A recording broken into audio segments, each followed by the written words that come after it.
All right, ladies and gentlemen, now is the final step here after we've filled out our charts. After filling in the formula and objects into our tables, we must begin to fill in our missing information. If there's something you don't know, you're going to write in a variable. That's kind of talking about filling in the chart itself, but let's say we've already done that.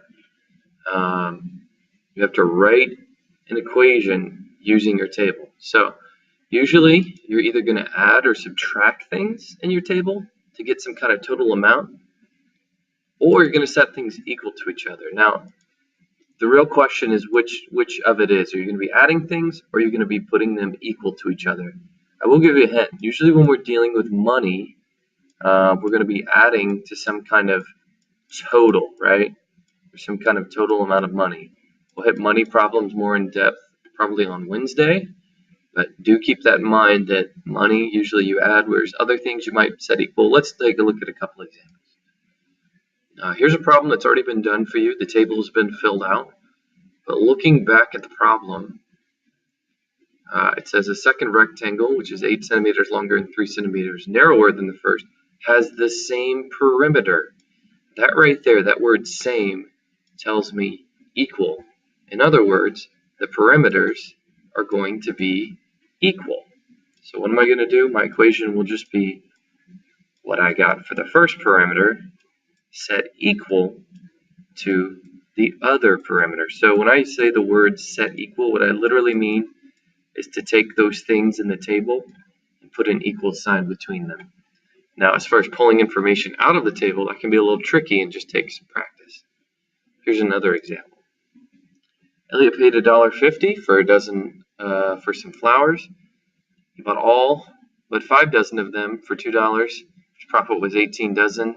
Then how many dozen flowers did he buy? So check it out. I've already figured out the total amount of cost. It cost him $1.50 times the number he bought. He's going to make $2 times the number he bought minus 5. Now, if you think about it, it gives us this extra bit of information here. His profit was $18. We have to think about how could I use that in combination with what I have here in the table. And the reality is a profit is just the difference between what you buy and what you make. In other words, if I take the amount he sold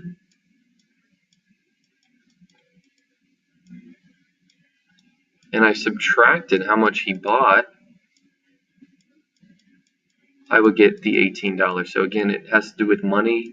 We're probably adding or subtracting these total amounts. Most of the time we'll add, this case we subtracted, but that's kind of the basic gist.